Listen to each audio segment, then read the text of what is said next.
will continue to trickle in as we start this conversation, but I think I'd just like to say hello and welcome everyone. Thank you for joining us today.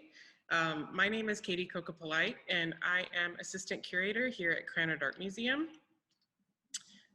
Today's conversation will discuss the labor history and notions of gender during the Great Depression, which are related to themes found in CAM's current exhibition, Pressing Issues, Printmaking as Social Justice in 1930s United States. The exhibition is on view through December 23rd, and it brings together work by artists in the 1930s who, through their art, produced critical commentaries on the social injustices plaguing the country at their time. Before I introduce the other speakers, I want to announce just a few things, a few business things. First of all, this conversation is being recorded and it will be uploaded to CAM's website for future viewings. Please keep your video and microphone off during the conversation. That helps with our bandwidth. And the discussion is closed caption. So if you look at the bottom of your screen and you would like live closed captioning, you can click on the little CC button down below. And if you have any questions throughout this discussion, please feel free to enter them into the chat box, which is also down below. It's the little thought bubble. You can type that in and some moderator will look through those questions and we'll address those at the end. And lastly, I'd just like to thank you all for joining us virtually in a pre-pandemic time. We would be in the galleries, you know, fully immersed with the art and creating meaningful dialogue in front of it. And I hope that we can all safely do this again in the near future. So thank you again. Krannert Art Museum, as part of the University of Illinois, stands on the lands of the Peoria, Kaskaskia, Piankashaw, Wea, Miami, Muscatine, Odawa, Sauk, Meskwaki, Kickapoo, Potawatomi, Ojibwe, and Chickasaw nations. These lands were the traditional territory of these indigenous nations prior to their forced removal, and they continue to carry the stories of these nations and their struggles for survival and identity today. As part of a land-grant institution dedicated to promoting the critical power of art of the past and present, Krannert Art Museum has a responsibility to acknowledge the people of these lands, as well as the histories of dispossession that have allowed for the growth of this university over the last 150 years. We also recognize the particular role images have played in this history. Using our collections, programming, and collaborative relationships, we seek to address and reflect on these histories and the role that the U of I continues to play in shaping them. So I'm happy to introduce our speakers today. Emily Tuarag is Associate Professor of History and Labor Studies at the School of Labor and Employment Relations, as well as the Director of the Regina V. Polk Women's Labor Leadership Conference. She earned her doctorate in American History at the University of Illinois in Chicago and a Master's in Labor Studies at the University of Massachusetts Amherst's Labor Resource and Research Center. Emily's book, Politics in the Pantry, Housewives, Food, and Consumer Protest in 20th Century America, was published by Oxford University Press in 2017, and it examines the ways in which housewives in America used food protests as political tools to gain political influence both locally and nationally. She is also the author of several articles and book chapters related to the evolution of working class women's leadership development, as well as gender violence in the workplace. Particularly interesting in relation to the upcoming election, Emily authored the essay, The Ghost of Elections Past, Present, and Future, Gender and Racism in Electoral Politics, which was published in the Labor Studies Journal in 2017. Thank you, Emily, for joining. Stephanie Furtado is lecturer in the Labor Education Program, providing workshops and extension programming for unions and the general public on the on the Champaign-Urbana campus and throughout Illinois. As part of her job, Stephanie is the co-director of the annual Regina V. Polk Women's Labor Leadership Conference. Before joining the university, she served as the executive director of the Illinois Labor History Society, the the oldest statewide labor history not-for-profit in the United States. Stephanie is a social and cultural historian of the modern United States, with a focus on African American working class and social movement history. She's especially interested in civil rights and Black power history, and in labor history, especially as it relates to women's history, environmental history, and urban history. Her first book is forthcoming, tentatively titled Race, Recreation, and Rebellion, The Black Freedom Movement in Urban Parks in Cleveland, Ohio, 1945 to 1977. And thank you, Stephanie, for joining. So one last thing before we get started, I thought it might be nice to kind of give you a sense of the works in the space. I'll try and do a very brief stroll through in case you can't actually make it to the museum in person, and then we'll get started with the questions. So again, we'll just kind of walk through and then we'll start talking.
We're going to go to the other part of the gallery. And these are just works that are focusing more on issues of labor. There are two other sections that I'm not showing you right now, but that information will be uploaded onto CAM's website at a future date.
So that was the quick little brief walkthrough.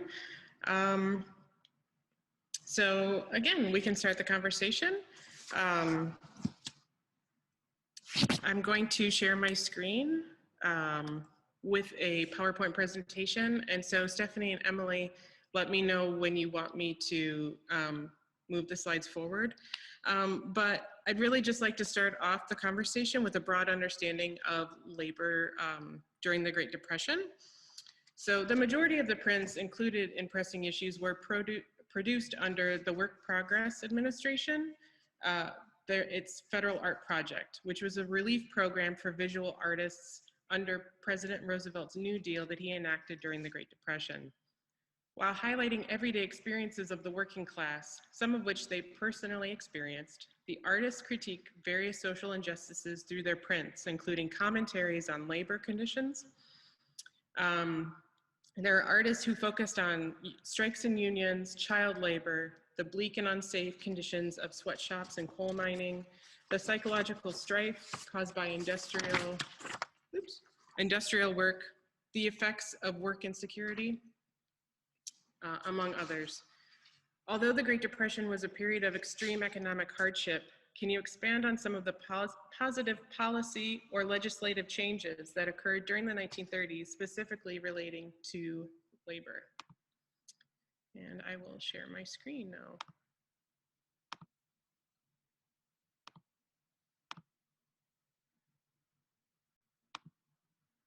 Okay, can everyone see that? Okay, thanks.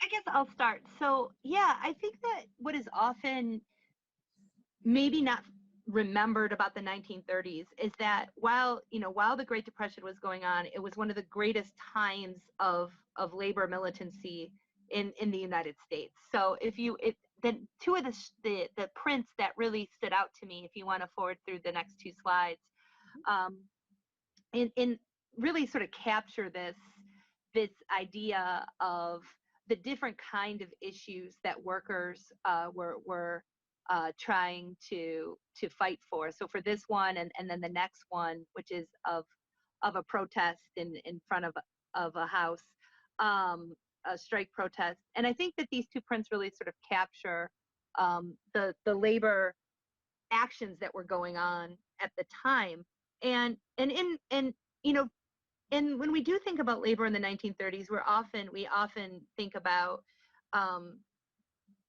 sit down strikes and auto working plants, things like that, which are very in popular remembrances are very masculine, right? But also women were very much at the front lines of this labor militancy. And if you want to go to the next slide,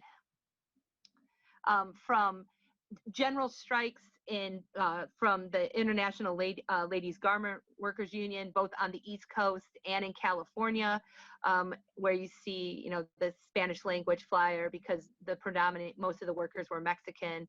To the next slide, to the textile workers strike of 1937, which is one of the most significant and I think under talked about strikes in U.S. history, when hundreds of thousands of textile workers, from the up the East Coast down to the South went on strike. And then to the next slide, to even retail workers sit down strikes of, this is the Woolworth strike in 1937 in Detroit. Workers were really standing up for their rights. Mm-hmm. Emily, I didn't know if you wanted to add anything. I do, and I'm sorry, I'm going to apologize because for some reason my internet keeps popping in and out, so I keep missing little chunks of things. So I think one thing I'd like to add, if we could just go back to that first slide.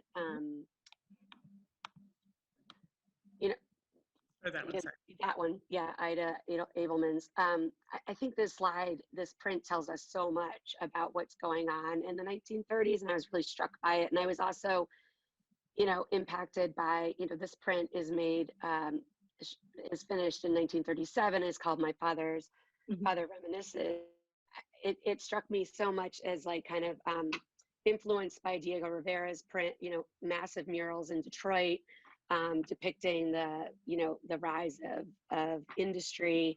And you can just see so many different features. And I just thought it was interesting that to the left side of it, you have women in the front, right? You have a woman in the front, kind of calling out the protesters and organizing, and then, pulling the Statue of Liberty there. And then the pickets, if you can kind of see them up close, I was trying to kind of, there's pickets that talk about women's right to vote and wages. And so these are, even though when we think about labor in the 1930s as being a very sort of masculine space, so many of these prints really highlight the role of women in a variety of different ways throughout the 1930s. And I would just say Ida Abelman is a very interesting artist in that her work for the WPA was very much in the same vein, very critical of society at that time, and in particular, the role of technology and how it affects human life and human workers. And in this particular print, she is referencing the 1911 Triangle Shirtwaist Fire. And so she kind of creates this really complex narrative using montage in a way. And so she starts on the left-hand side with these immigrants coming from various places to the United States. Yeah. And you have this ghostly figure of the Statue of Liberty, which shows the complexity of the American dream and whatever that might be. In addition to having this huge sewing machine foregrounded with, I don't know if you can see it or not, but there are workers being crushed underneath that sewing machine, which is great, or which is really interesting. And then all the way to the right where you have these three fat cats, these three capitalist fat cats smoking their cigars, only concerned about their money. And some of the work, or some of the words that you may or may not be able to see is also fight for unionism, smash the sweatshop, I think. Yep. So yeah, it's all of these different issues, compiled into one print. And she also, in the exhibition, which you can't see right now, she also created a work called Child Labor, and it's a depiction of children in the sewing factory and farming and agriculture. And she kind of creates this really smart and interesting S shape, which I think also references the dollar sign, and that people are making money off of child labor, and other prints. So Ida Abelman is a very, she's a great artist to highlight with these social issues. Well, and I'm glad that you brought that up about the sweatshops, because, and if we want to go forward to the slide with Frances Perkins on it, your question was, what were, during the 1930s, what were some of the, oh, sorry, I think this might be. I think it's further down. Yeah. There it is. Yeah. Yeah, sorry about that. So I feel like that one, Frances Perkins is the Secretary of Labor, for the most, from the mid-1930s into the 1940s. She's the first woman cabinet holder, in U.S. history, the longest Secretary of Labor in U.S. history. And she was the architect in a lot of ways, a lot of the programs that we're talking about. Like, she oversaw, right, the implementation of the WBA. She oversaw, laws that we now take for granted, like the Fair Labor Standards Act, which, is why we have a 40-hour work week.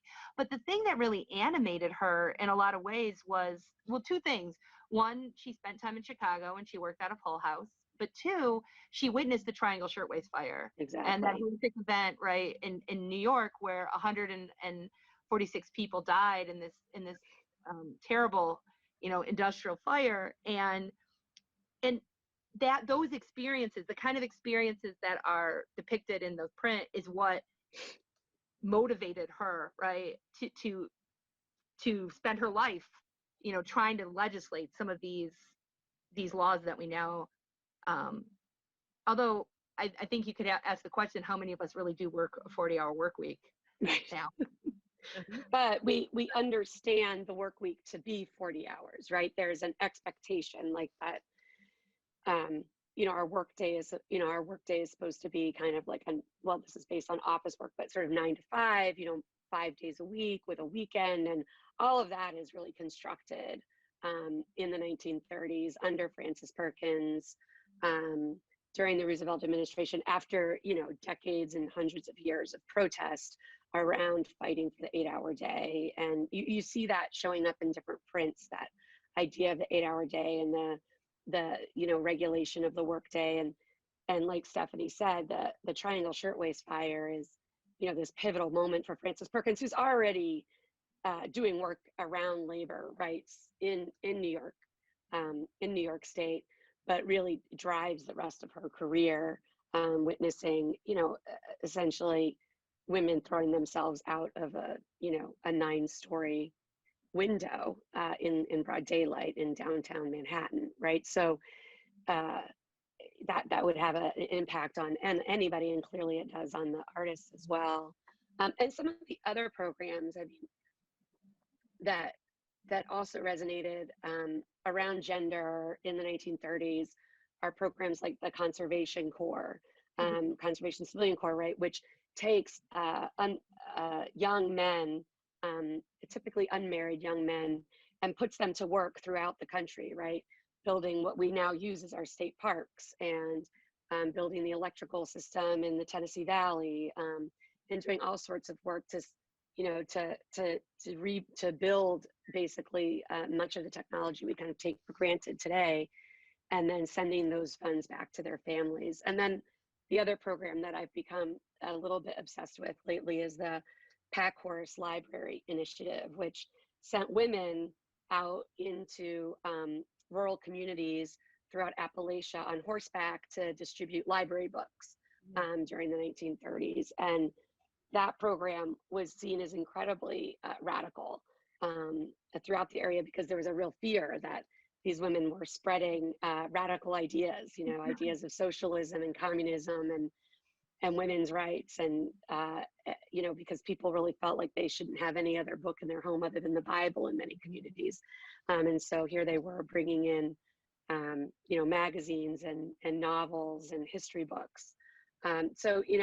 But all of these programs are so defined by gender and gender identity and the social construction of gender during the 1930s that I think the overlap is really fascinating, but all being driven by the same idea that families need income to survive during the Depression.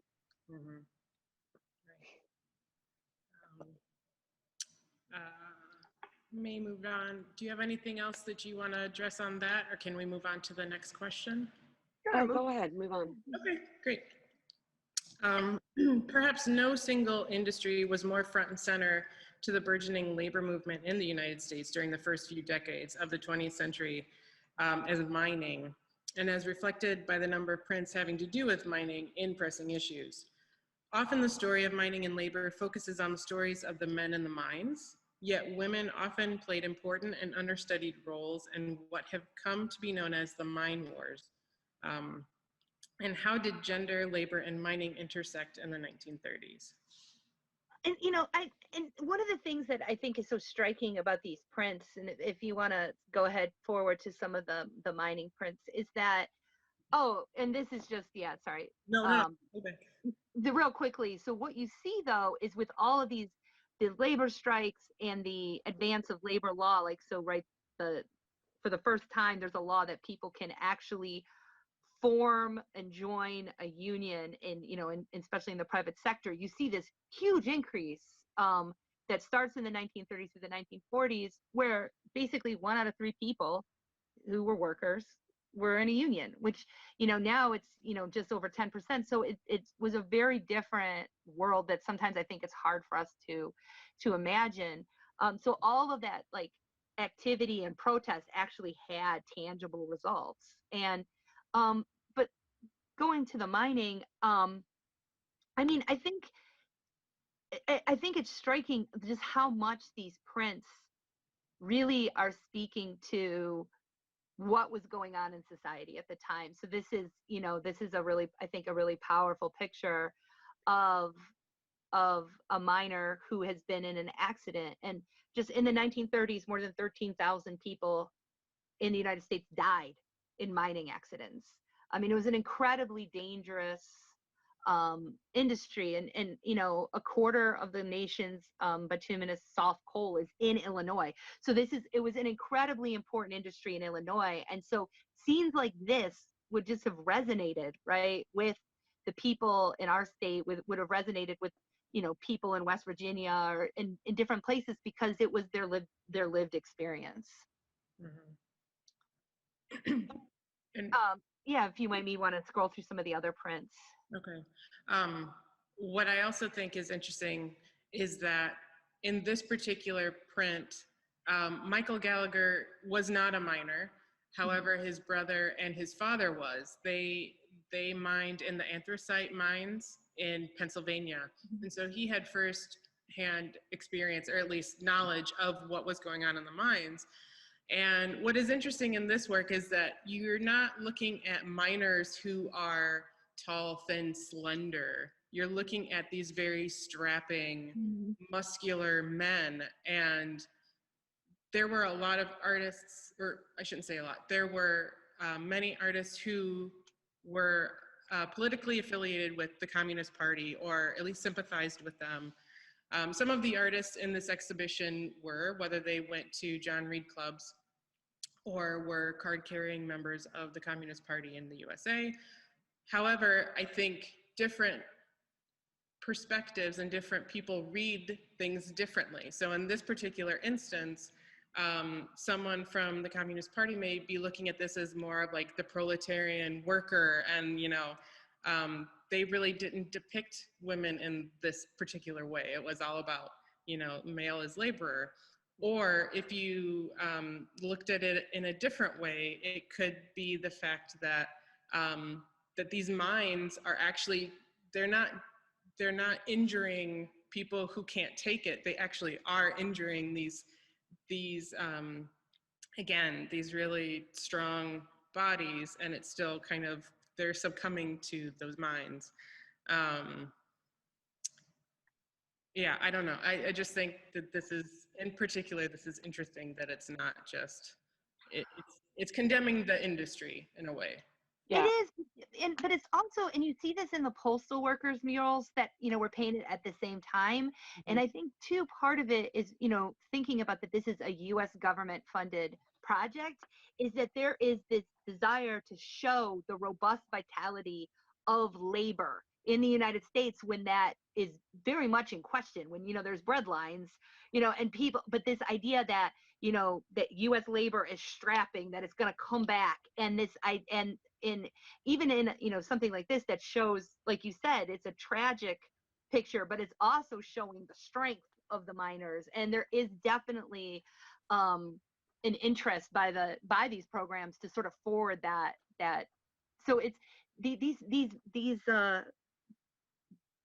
images are just very complicated to really, when you think about all the different sort of spaces that they're inhabiting. Yeah, and just to add to that, I think you're right. We want the artist is depicting incredibly strong workers, and this idea of the powerful worker, and somebody who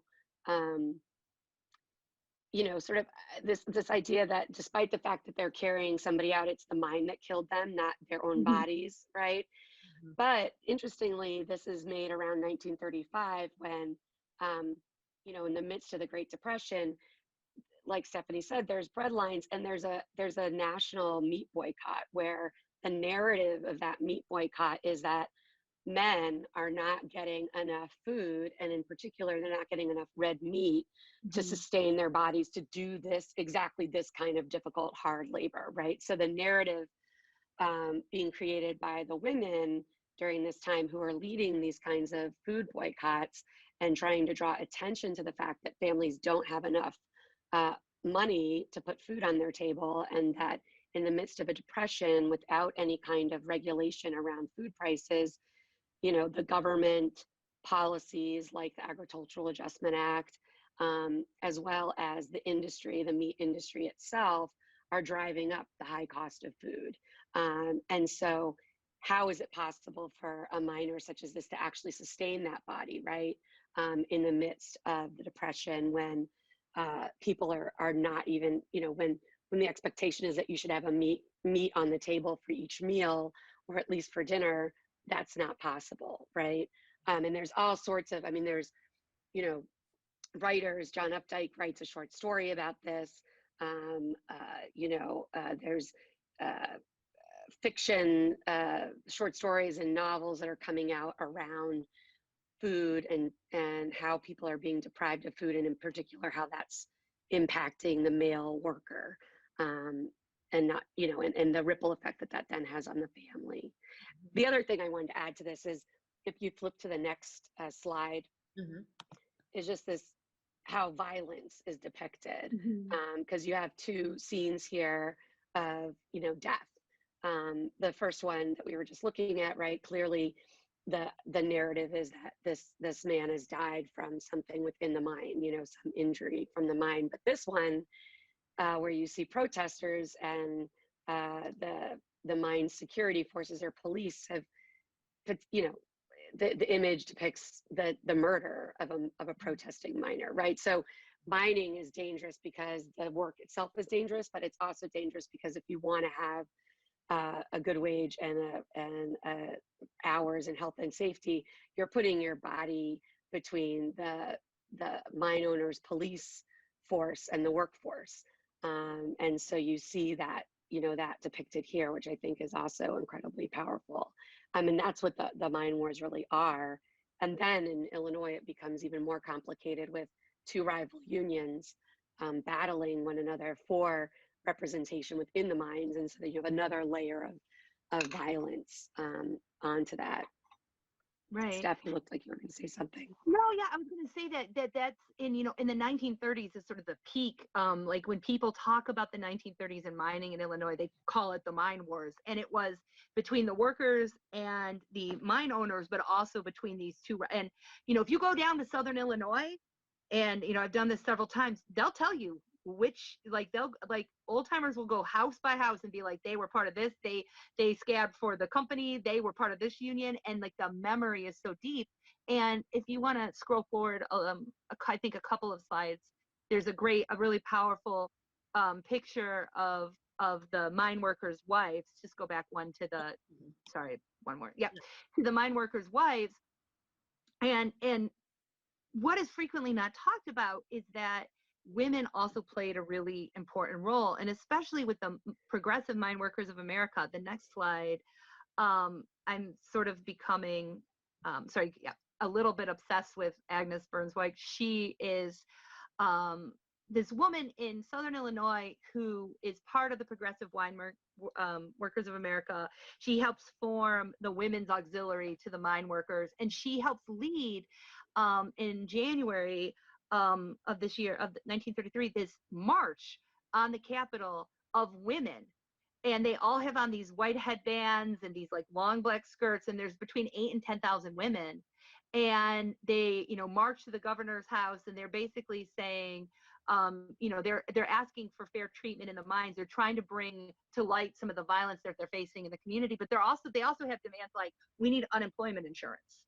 Like we need, you know, the ability to put the kind of thing that Emily's talking about, food on the table, you know, during these economic downturns, and that women were often sort of leading those conversations in some ways, and especially on the front lines of protests and pickets, when sometimes there would be injunctions so that the men couldn't participate, that kind of thing.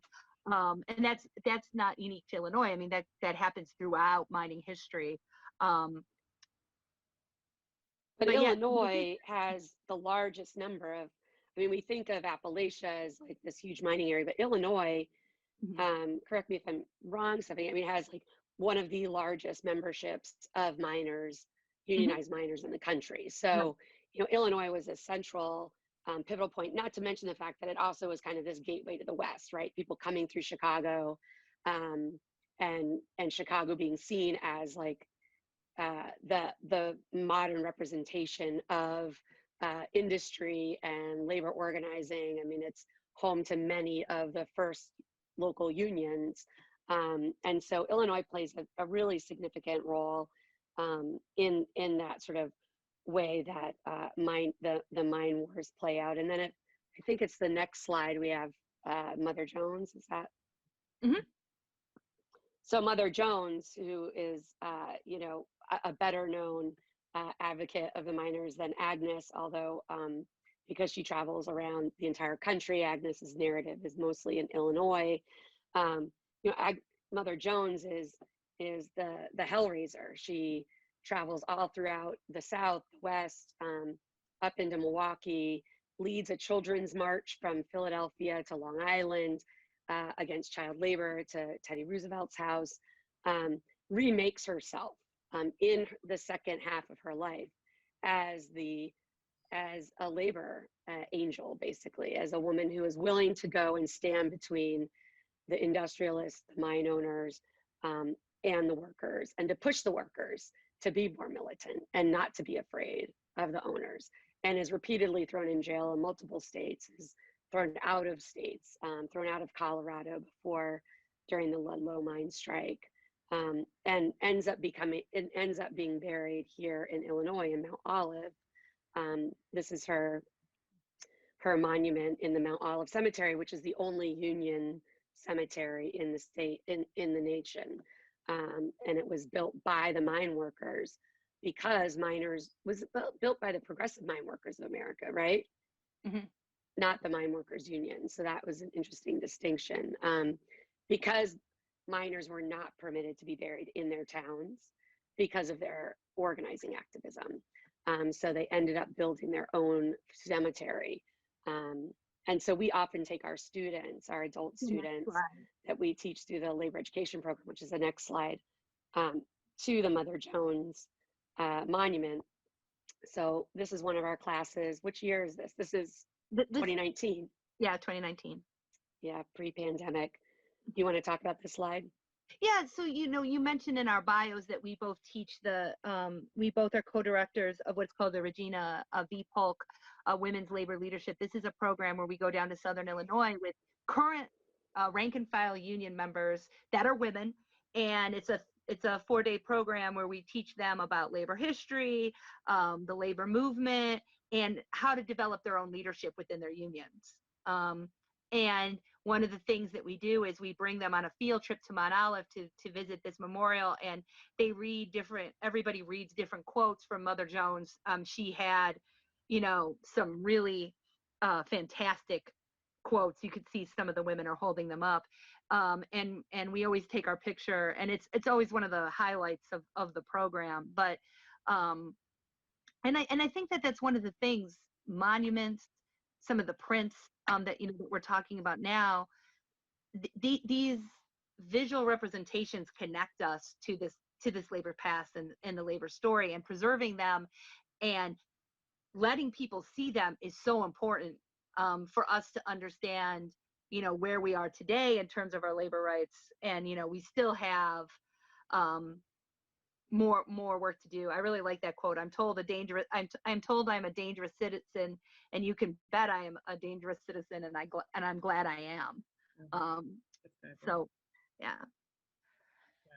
I will say, I'm not sure if everyone knows this or not, but during the WPA, the artists were paid for their time. They were given a weekly stipend. And when they produced their prints, they were printed in an edition of 25, or around 25. Sometimes they didn't print the whole edition. The artists were given a few copies each. And these editions were then sent out into the world to libraries, to hospitals, to schools. They were also shown and distributed in exhibitions that the Federal Art Project actually organized. And so these prints were actually seen by everyday people all the time. I don't know if miners actually saw these depictions, which unless the artists, when they were doing their drawings, if they were on site, like Harry Gottlieb was, unless he showed the miners.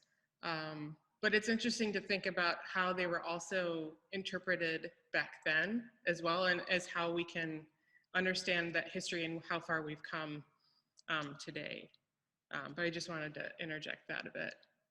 Yeah, and if I can just kind of follow up on a piece. You talked about a print that is not in this PowerPoint slide was it of children? It was agriculture and something side by side. What was it?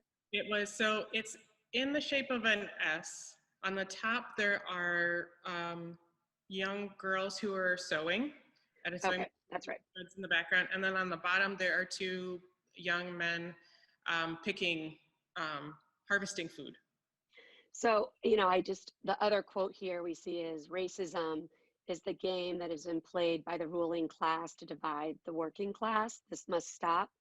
And I think what's especially powerful about that quote is that, while there were, hundreds of thousands of people protesting, and we did get, the Wagner Act in the 1930s, and many other programs, there were some real compromises that were made that were driven by racism, right? So the Wagner Act was passed, but it specifically excluded workers who, it did include workers who were in the public sector, which was still smaller at that point, but it also excluded agricultural workers and people who worked in homes. So domestic workers, but also that would have included, textile workers who are doing home work or piecework in their home. And so in the 1930s, just as today, that would by and large mean brown and black people were excluded essentially from labor law, despite the fact that they were working for private employers, right? So if you want to move to the next slide, the next several slides depict, this kind of, so, homework, this could or could not, this is a factory, but if you go to the next slide before this one, Oops, sorry. no, the other way, sorry. This slide I really see as a woman working in her tenement, right? But in the background, you can kind of see the rows of clothing, right? So she would have been taking work home, working in their tenement, and then taking that, bringing that work back to the factory, right? So maybe she would have worked in the factory and at home. The previous one, which is the laundry workers, would have, maybe they would have been working in a larger industrial laundry, or they would have been taking laundry home. In the South, you would have had predominantly Black women doing laundry work, out of their own homes or in a communal laundry that would have been likely excluded from, that ability to organize a union. And so the intention there was numerous, right? One, we don't want Black and brown people organizing into a union. Two, we certainly don't want Black and brown people building solidarity with white people, because then that means the working class, which is much, much, much larger, right, than the ruling class, can do some serious organizing. And so I think these three slides are particularly powerful if you understand that history of the fact that a lot of these workers that are depicted are likely excluded from, that bump in unionization that we see in the 1930s.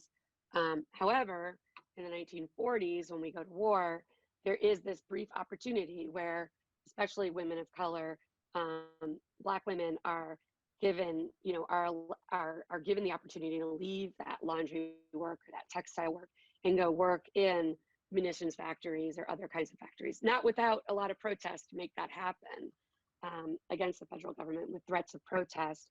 They usually had the bottom rung jobs in those industries, but nonetheless, we're moving out of, homework and domestic work and laundry work into better paying manufacturing jobs for a temporary time period. Of course, the war ends and women, white and Black and brown, lose those jobs, obviously, after the war is over. But well, and Emily, I'm glad that you brought that up, because the legacies of that sort of decision to sort of bifurcate the labor movement in terms of the jobs that have robust labor protections and the jobs that don't, right, are still with us. And they're still with us in very gendered and class ways. I mean, there's a reason why the COVID pandemic has disproportionately impacted workers of color and women, that they are more likely to lose their jobs and they're more likely to die because of exposure on their jobs, because of the work sectors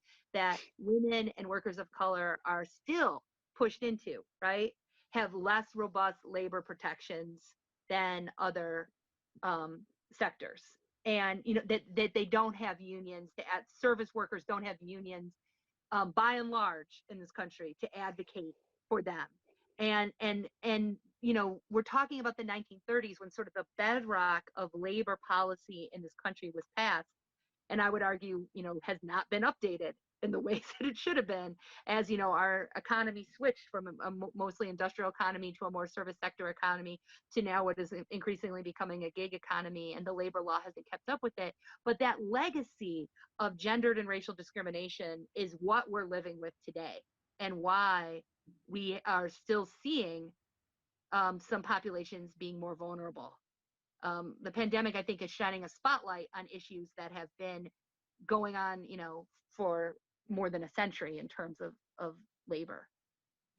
Yeah, I mean, and let's be real, like the gig economy for Black and brown workers has always existed, right? Mhm. Like Black and brown workers have been consistently working in what we now call a gig economy.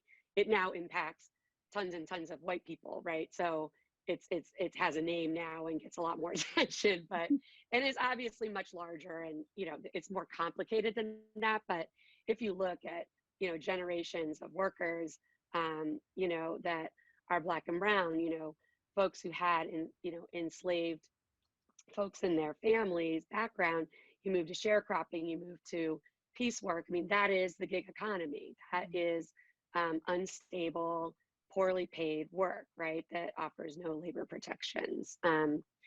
So, you know, I think that's a really important piece. If we want to move to the slide 24, which is just the sketch I included, I think it's that one.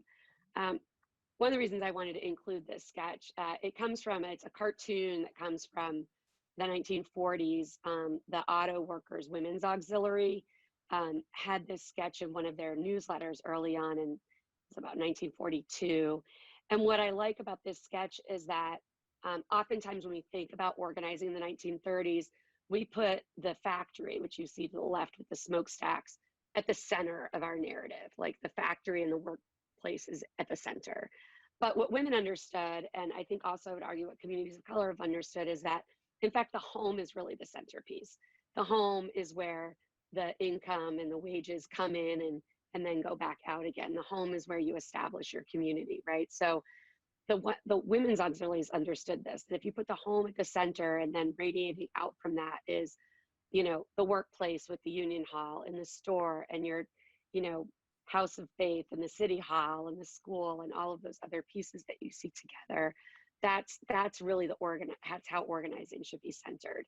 But so often in the labor movement, I think understood this in the 30s to a certain degree because they got pressure from, you know, the Communist Party and socialists and different immigrant communities that were organizing based on, you know, from their actual ethnic organizations rather than from their workplace, right?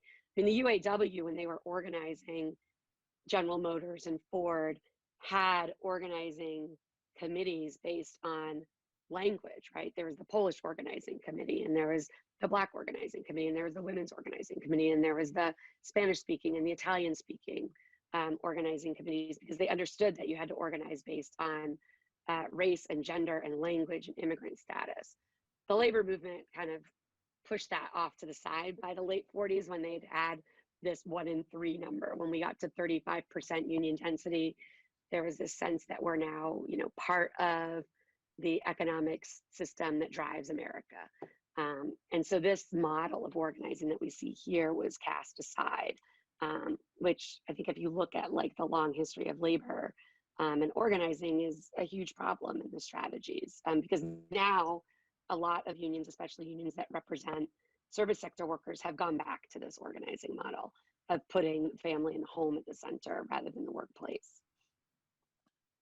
The next slide, if we go back to talking about the food shortages in the 1930s, this is Mary Zuck, who was the 1935 boycott leader of the meat boycotts that I mentioned when we were talking about mining.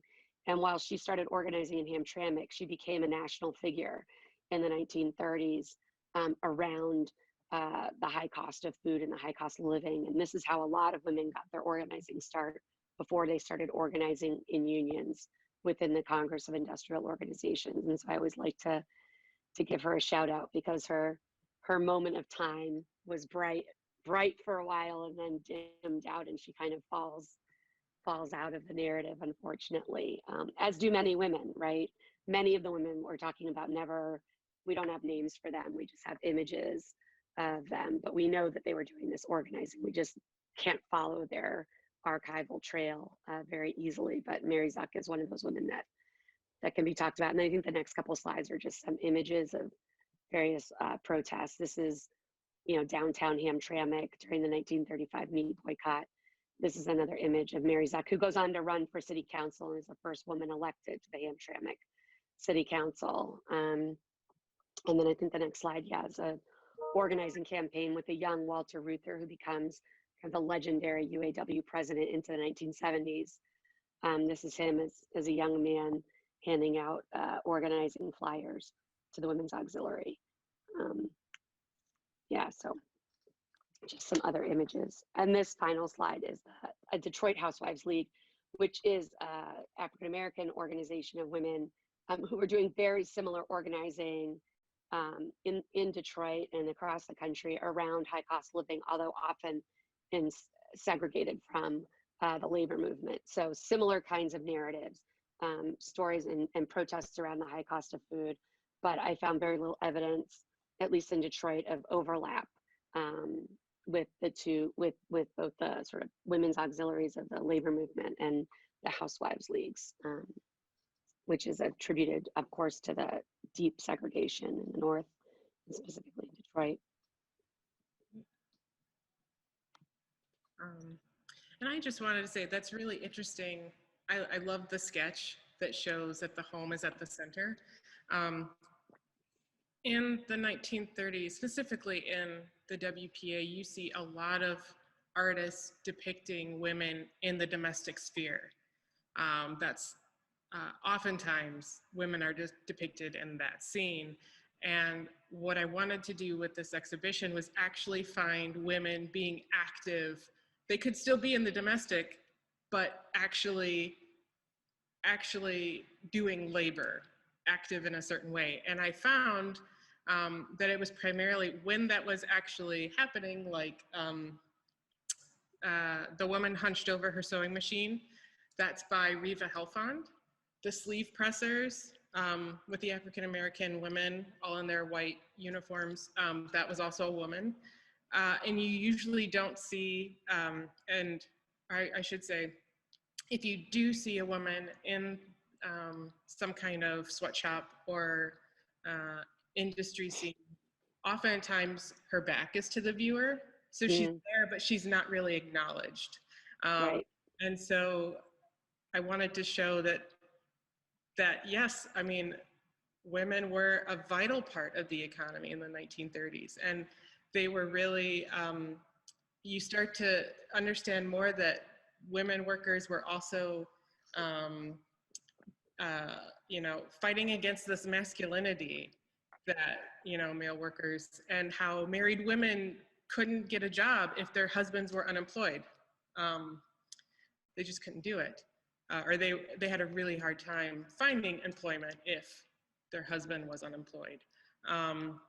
So in these particular images, I thought they're just really great interiors. I mean, this is by Bernard Chart, and she's at home, but she's working. But I think that this is a very different scene than Reva Helfand's, as she's toiling and she's in anguish and she's just working just to get by. So yeah, anyways, but you don't find a lot of prints of women as active laborers, and also minorities with Black and brown laborers. You don't see a lot of those either. And I was listening to a really interesting podcast the other day about the New Deal, and they were speaking with a gentleman who I don't know if he actually was old enough to work in the WPA or if his father had, but he was talking about his experiences or about experiences that the New Deal didn't really affect African Americans because they didn't get anything taken away. It was the white workers, it was the white laborers. And I find that really fascinating when you start to think who is actually depicted in these prints and who these prints were for. Anyway, just thought I would throw that out there. So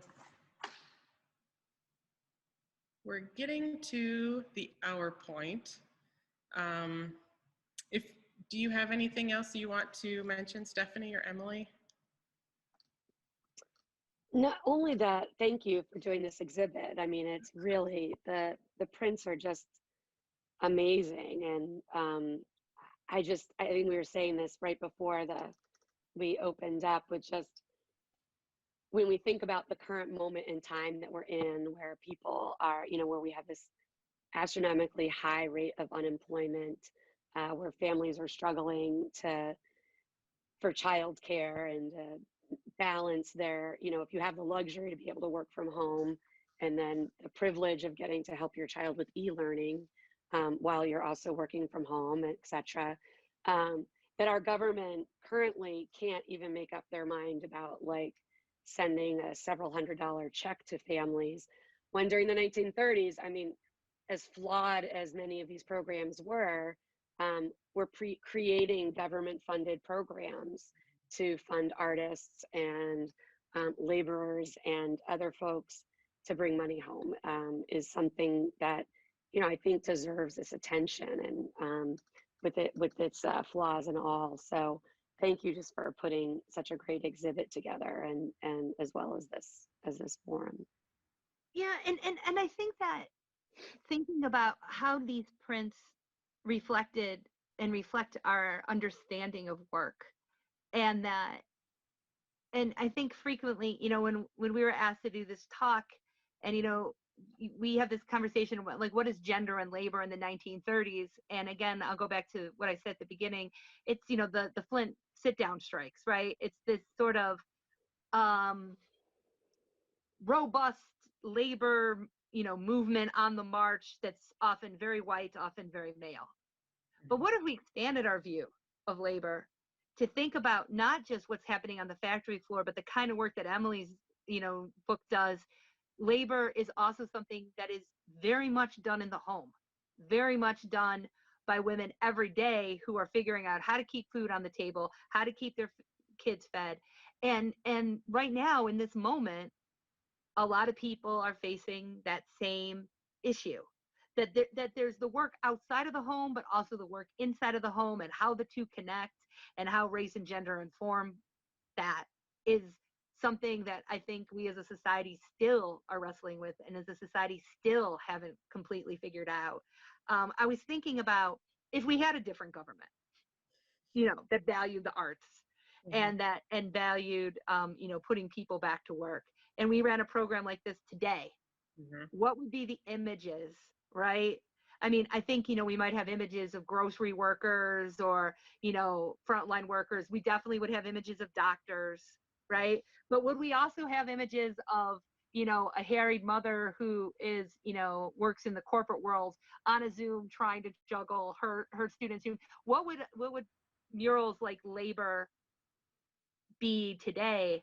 I think, and what is the fact that we don't have sort of these robust programs, right? In the future, in another 90 years, what kind of program would they be able to do? Because we aren't investing in sort of these images. And even though, like you said, maybe some of the images are,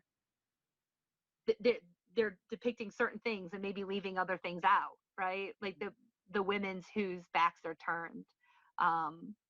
And how do we figure out how to get them to face, not just face, the camera, or face the artist in our art, but also in our policy? Is something I think that the labor movement still, frankly, hasn't figured out. Oh, that's fantastic. Yeah. Well, thank you. Liza, Thank you. I can stop sharing my screen, but Liza, do you have any questions? Or anyone have questions? Yeah, so the only question, and I guess you guys are both kind of getting into this right now, that were gathered from the registration forms are, what does this current situation look like in relation to the history, and what can we do now? I think there are at least two questions in the registration form that really we're asking questions out of a need in the current moment? How do we fight injustices right now? And asking for help in a lot of ways. So I think it's great that this exhibition is put forth into the community so that we can start having these conversations. And I don't know if Stephanie and Emily, you would be comfortable with people reaching out to you. I don't know. I don't know who has the answers or where I should necessarily point people, but it feels urgent and yeah. Right. And if we don't have that embracing government, it has to be on the community level, right? There needs to be these little pockets of groups, you know, addressing what's happening at this moment and trying to encourage the youth and everyone else to really address these issues and fight for progress, I think. But yeah, we're not getting that with this current administration. So I think it just goes back to starting small and being mighty and continuing forward, I think. I don't know, I don't have any good question or good answers. Well, and I think that too, I mean, and you know, when you think about like the Roosevelt administration, yes, they implemented policies and, you know, he came in and was, you know, with a mandate to implement policies. But a lot of the policies that were implemented were because people were in the streets. I mean, it was responsive to one of the biggest strike waves in the history of the United States. It was responsive to on the street organizing. It was responsive to people making demands. It was responsive to social movement organizing. They didn't just wake up one day and say, you know, we're going to give labor rights or we're going to have the 40-hour work week. People died for it. People fought for it and they died for it and they organized for it. And that's where those policies came from. And so, you know, I mean, that sort of action of putting pressure on the government is still very, very important. And I think that sometimes, I think that's why I really like that, you know, you have some of those prints that show that activity, because it's a really important part of the history. I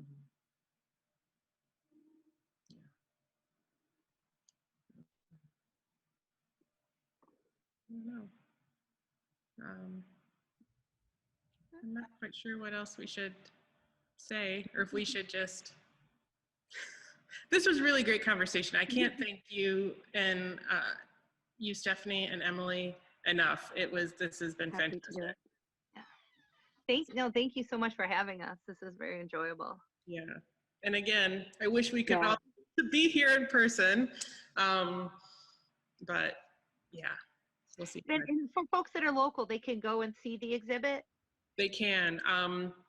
So we are taking every precaution. I don't have my mask on right now because the gallery is actually blocked off. But we encourage people to do time tickets. We're free. It's not really, but registering in advance for a particular time. However, we will take people just coming in. And in each of the gallery, there is a maximum amount of occupancy. And so, people can come in during our open hours. There are hand sanitizer stations throughout. People can come in. Well, thank you. Yeah, thank you.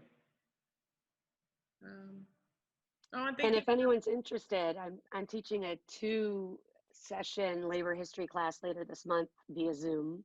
Oh, yeah. So you can always go to the School of Labor Employment's website or email me, and I'm happy to share that information. But I think I might actually have my students take a look at the exhibit online, because I think that, I don't know, I'm trying to think of some interesting, hands-on projects we can do via Zoom. So this has given me some thoughts. So, but yeah, if you want more labor history in your life, you can always sign up for my class. Great. All right. Thank you. Well, thank you so much. Bye. Bye.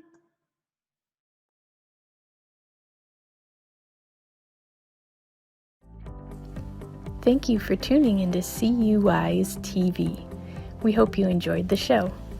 This video can be accessed anytime on youtube.com. In the YouTube search bar, type in UPTV6 and look for their microphone logo. We hope you will join us again next week for more local, engaging content designed specifically for Champaign County older adults. Take care and stay safe.